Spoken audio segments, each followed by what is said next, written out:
Today's just the start of the Big 12 and Power 5 talk to come. Listen to JJ and Alex Monday on your drive home. Afternoons from 3 to 6 on 97.5, the KSL Sports Zone. First and 12 here on KSL News Radio, a weekly look at Big 12 football. Mitch, Harper, and Alex Kirry with you, and we teased it. Oklahoma State coach Mike Gundy, one of the veteran voices, coaches in this conference. I mean, no one probably knows the Big 12 better than Mike Gundy. He's been around at Oklahoma State as the head coach since 2005, but at the same time, just because you've been around for a while doesn't mean you're always up to speed on everything. And Mike Gundy's got a big game coming up this week against the Oregon Ducks on the road in Autzen Stadium. The Pokes are a massive underdog against Oregon, who's a top 10 team, was undefeated last year. Oregon's an excellent program. Mike Gundy, Alex, he's making excuses, it feels like. No, it's not just making excuses. He's also showing the athletic department that already gave him a $1 million pay cut. Yes. Like, that's as big of a vote of no confidence you can get with a guy who's been at your program for 20 years. And one of the most active, winningest coaches in FBS football. It doesn't matter when you're not jumping on the bandwagon. You've got to be a part of it. I get trying to be a little bit different. This is not the case. You need to go the direction of how people win in college football in 2025. And that is, you've got to be a part of paying the players. And you've got to be a part of using that for your recruiting, using NIL for good, making sure that the players know when you come here, we're going to take care of you. Instead, Mike Gundy's living in this world of, I don't want some kids playing for me who are just worried about money. And that's the part that we're going to kind of focus on here, because on his weekly radio show, he was asked about, what do you think about Oregon? He's like, yeah, they're great. It's because they spend so much dang money on their kids. I mean, it was so weird. And here comes the pile of excuses from Mike Gundy's weekly radio show. My concern is they need to get a grasp at some point, because what I hear chatter from coaches around the country is that non-conference scheduling, and I never thought anybody would ever say this, should be based on the financial situation for each school. So if you have schools, Oregon is paying a lot of money for their team. Yep. So from a non-conference standpoint, there's coaches saying they should play teams that are spending the same amount of money. So what do you figure they are? Probably triple what you pay, ballpark? Or do you know? There's revenue sharing intact this year. Yes, so that makes a difference. Yeah, so some, but they haven't got their hands on it yet. Gotcha. So the last 3 years, you didn't have revenue sharing. Right.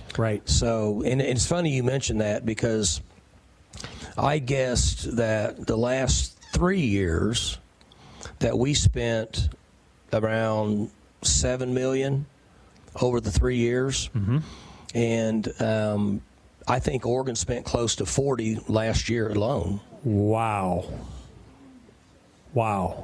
So that was just 1 year. Okay. Now, I might be off a few million, but what's a few million among friends? Well, what I'm saying is they're spending a lot of money. They spent a lot of money, and there's some schools that are doing that. I know that he makes it sound like, man, isn't college football in a bad spot? You're the one that's behind, Coach. You can't blame Oregon for doing – and you know what? Dan Lanning had the perfect way to kind of address this, which was, you know what? You're right. We absolutely want to pay our players. And you know what? We invest in winning. Yeah, we invest in winning. We pay to win games. And you know what? The fact that used to be just an absolute no-no. It sounds like you're saying it from the mouth of Satan himself, football Satan. And it's not. It's what the reality needs to be. And Dan Lanning goes, I respect Mike Gundy. I think he's great.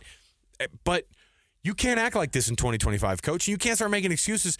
You're going to get the doors blown off of you, not just because that this is your attitude, and it's not just because we didn't pay enough money to our guys. And remember last year, going into the Big 12 Media Days, with the new 16-team league, the league's messaging from Commissioner Yormark and the league was, it doesn't matter what you make in terms of media rights and TV money and rev share.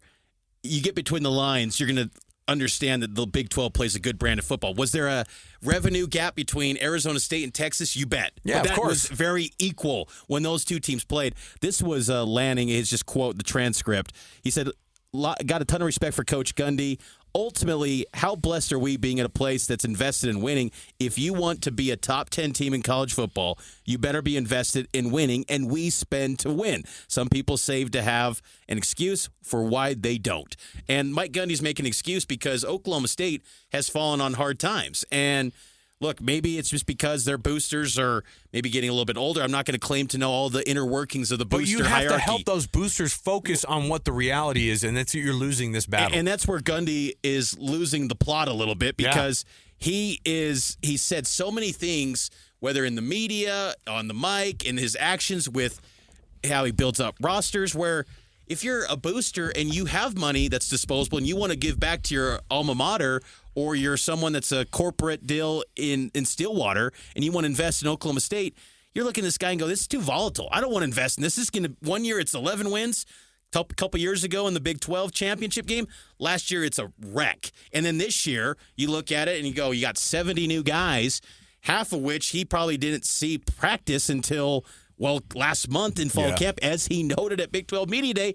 You're not going to invest into that. I think Mike Gundy's got to be a better just CEO of his program. He's a great ball coach. That guy knows X's and O's galore, and he's always been willing to adapt and change to schemes in college football. But this is missing the point because when you get between the lines, no one's talking about the media rights and what you spend on a roster. I just think that was terrible messaging, and he's trying to build up an excuse to say this is why we lost the game on Saturday. Well, and so some coaches might bring this stuff up and tell their boosters, hey, we need you guys. You know what I mean? Yeah. That's not what Mike Gundy's message is. Mike Gundy's message is like, isn't this dumb that you got all this money that this big old school's coming down, swooping in, the Ducks going to beat us on Saturday. That's what's going to happen. They're going to win by 4 touchdowns. Why? Because he already set it up. Well, they pay 3 times. And then the radio host will be like, what do they pay? Triple what you guys have? Oh, my gosh. It's like, no. All you're saying is you're telling on yourself how badly you've prepared for this moment. And, Oregon has a lot of money. Oregon has Nike money. Great. But you know what? They're competing against Ohio State, Texas, Georgia, USC. Alabama, USC. They have to be in that conversation from the money standpoint. Otherwise, they will never be at the level of those other college football playoff and teams. Oklahoma State's got to compete against Texas Tech, BYU. I mean, Baylor's spending money. The Big 12 is not like it's a poverty league. There are universities here in this conference. TCU, last night we saw them. You don't think that roster came cheap? I mean, there are teams spending at a high level in the Big 12.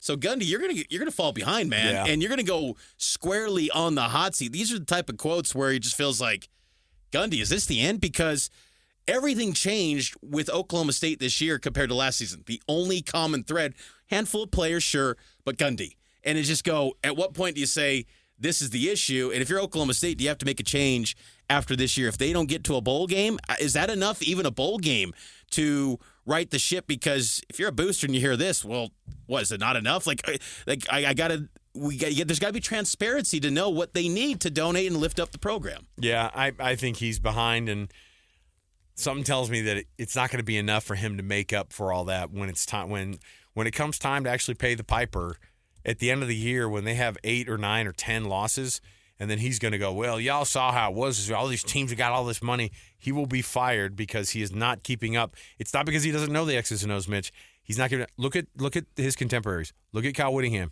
Mm-hmm. Kyle Whittingham's like, I'm embracing the heck out of this thing. We're doing this. We're going to do it. We are going to be as aggressive as we can. But you know what they also know? We're not at that money level yet. But you know what we can do? Coach up the guys we have. So you do that while you're getting that gap closed on the money side of things. Yeah, and this only probably inspired Oregon. They're going to hammer Oklahoma State even more. Remember 2 years ago when Oregon played Colorado when they were in the Pac-12? This is the team that plays for clicks. I mean, Oregon was so hyped to hammer Coach Prime. It was like 50-0 at the half or something stupid like that. This is going to fuel Oregon and make them even more hyped. Bad look for Oklahoma State. They are just going to get hammered. I think the conference has to be pissed, too. Like, honestly, if you're Brett Yormark, you've got to be upset that a guy comes in there and goes, that's too much money for a program. They're just buying championships. It's like Brett Yormark's like, we want to too. Yes. We want to too. They Let us want buy Texas Tech to buy a title. They want BYU to spend their way to the top. They are embracing that in basketball. Yeah. I mean, so you got to embrace it, Mike Gundy, and have that change. We'll talk about the week that's upcoming in the Big 12, Oklahoma State and Oregon being one of those games. We'll size up the rest of the league schedule coming up next here on 1st and 12.